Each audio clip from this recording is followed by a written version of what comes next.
So you ask Claude Code for one clean auth refactor, and 20 minutes later, it has edited 30 files, the tests are failing, and your actual problem is reviewing a cleanup diff you never wanted. Ugh, anyone who's tried a coding agent knows that moment. You go in for a feature and come out babysitting a mess. Honestly, I think the fix is an order of operations. Read first, agree on the approach, then let it type. Plan mode is the break before a big ask turns into a big diff. And the part that surprised me, what helps most isn't a magic prompt, it's a sequence change. Right. Plan mode gives Claude Code a read first step, where its whole job is to understand the repo and agree on what will change before any code moves. And it pulls apart two jobs that keep colliding. First, you decide what should happen. Then, the agent handles the typing and the testing. They only stay clean when they don't overlap. So here's the precise version. And this part matters because the current Claude Code docs draw the line more carefully than most shorthand posts do. In plan mode, Claude can read files, search the code base, run exploratory shell commands with the usual prompts, and write a plan. What it does not do is edit your source files. So it can look around, but the source files stay untouched until you actually approve execution? Sure, take a back-end engineer asking for a login migration, who approves one read-only command to list the test names. If the agent guesses wrong, all you've got is a single bad plan to toss, not half-written login code sitting in your tree. It's a cheap spot to say no before any of it is real. But a tech lead on my team says it straight. This is a one-line change. Why are we holding a planning session for it? And that objection, honestly, is fair. Sure, tiny edits really are their own animal. But the second it's a production risk change, you want the approach on the table before a single line moves. Yep. So take a payments team asking for retry safe request IDs, the little keys that stop a retry from charging a customer twice. The agent patches the API handler, but the constraint that bites is living over in the queue worker. A minute of read-only poking is way cheaper than untangling that confident wrong turn later. Yeah, and that 20-minute review afterward is just the invoice for the 1 minute you skipped. Everyone's first move is to blame the model, but an incident like that starts earlier than the first edit. The request, let it start before anyone agreed on an approach. So now I just ask for the approach before that first edit ever lands. Now, a strong plan mode prompt is basically investigate this, propose a plan, and don't edit anything yet. You hand it the outcome you're after, the constraints you already know, and the review bar. For instance, we need token-based login, JWT if the repo uses signed login tokens. Keep the old session path alive through the migration, match the existing middleware pattern, and tell me which tests you'd run. Oh, that's the sneaky important part. You're telling it what earns approval, not what to build. It gets room to discover the design, but not room to invent one out of nowhere. So once the prompt sets that bar, the agent, goes exploring. It hunts down the current auth entry points, reads the middleware, checks how the test suite is organized, looks for token helpers before it invents brand new ones. Here's where it gets interesting, though.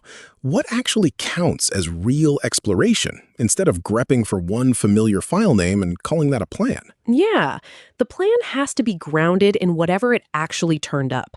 Let's say the repo already has tokenutils.py, authmiddleware.py, and a migration helper sitting right there. If the plan ignores all three and pitches a shiny new auth package, that's your tell it hasn't really looked yet. Yes, and exploring also means clocking how this repo already does things, how it wires middleware, how it hides new behavior behind flags, how it runs its migrations. No evidence, no approval. So now you've got a plan grounded in the repo before it edits a thing. And a usable plan tells you what it'll touch, in what order, how it'll verify, and what it still doesn't know. That last part, the unknowns, those are the whole point. For example, a plan that says I need to confirm how refresh tokens get stored beats one that quietly assumes the answer and edits the database layer anyway. One invites review. The other buries the risk inside the code it's about to write. Yeah, well put. So the honest unknown is really a safety feature. It's your handle to say, stop right there, answer that one first, then we keep going. But here's the trap waiting on the other side. Sometimes a plan reads beautifully and still misses reality. Beautiful plan, wrong repo. Exactly. So don't approve vibes. Push on the specifics. Why that file? What test breaks if the assumption is wrong? What's it deliberately choosing to leave alone? So the plan isn't a permission slip. Yep. It's the thing you interrogate before the expensive part starts. If a plan can't survive 2 pointed questions in code review, then the implementation would have been a train wreck with better formatting. And otherwise, you'd just be reviewing the wreck instead of preventing it. Okay, so say the plan's solid. You still get to pick how much trust the execution pass earns. Current flows give you a few lanes. Stay in the planning loop, approve into auto mode, approve into accept edits, or review each edit by hand. Hold on. Define accept edits for me. Sure, the planning loop means no edits land yet. Manual review means every single change waits on you. Accept edits lets file changes go through while you still watch the broader run. And auto hands the agent the widest lane. So save that one for when the workspace is genuinely safe. Okay, so approval is really about how closely you ride the next pass. It's a supervision dial. So after you approve, plan mode does one more quiet thing. It hands off a clean note to the execution pass rather than the whole messy search log. It's like giving a teammate the one paragraph design decision instead of the entire Slack thread that produced it. And nobody wants to scroll back through 400 messages hunting for the single line where the decision actually got made. Right. And there's a setting for exactly this. Turn it on, and accepting the plan can even offer to clear the planning context first, so the execution pass starts clean with just the plan, not every dead end you wandered down to get there. Once execution kicks off, that plan turns into an actual contract. The agent should work straight down the steps, touch the files it said it would, and run the checks it promised. Okay, but what do I actually do when it drifts mid-run? Yeah, you stop the run while the scope is still visible. Consider a run that promised to touch 3 auth files, then reaches into billing middleware. Might be correct, but that's a review stop, and it should explain itself before the change grows. And it changes what review even means. You're no longer asking, do I like this random diff? You're asking, did it follow the plan? And did the checks pass? And the far end has its own failure mode. You'll hear a staff engineer say, I plan everything now, like it's a badge of honor. And then, weirdly, they quietly stop shipping. Yeah, for the genuinely tiny stuff, skip it. Rename a variable, fix a typo, keep moving. My instinct is one obvious implementation plus one small risk area, skip the plan. Several plausible approaches, a bunch of files, or consequences you'd pour over in a pull request, plan first. For sure. And that line matters because planning should feel like leverage, not paperwork. The moment it curdles into ritual, people quit reaching for it right when it counts most.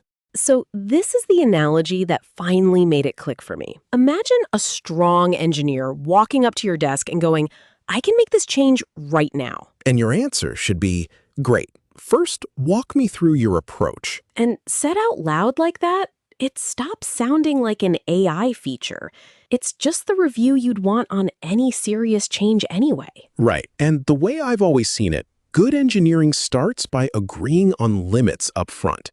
Which files? Which tests? What's the rollout risk? What's the way back if it breaks? It also protects the agent from you. Too vague a request, and the plan surfaces that before the model fills the gaps with whatever pattern it grabbed first. Now, the recipe that falls out of all this is almost unremarkable, which is exactly why it holds up. Reach for plan mode on design changes, auth or security work, data migrations, concurrency, and shared infrastructure. And every item on that list is a spot where the blast radius outruns the diff size. Below that line, you just go. Yeah. Ask for that plan, challenge the assumptions, approve how much freedom execution gets, then make it verify what it promised. Use it whenever a wrong first edit would mean a real review problem, not just a typo you fix in a second. And the payoff compounds after a few sessions. You start spotting which prompts produce mushy plans, and that feedback quietly sharpens your requests, your repo instructions, the whole way you supervise this kind of work. So the whole rule really boils down to one line. Get the approach while the approach is still cheap to change. That's it.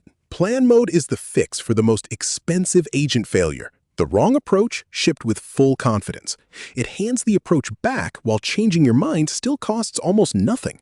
Coming up next, the one file that makes every session sharper from the first prompt, Claude.md. Thanks for listening to Learning Podcasts.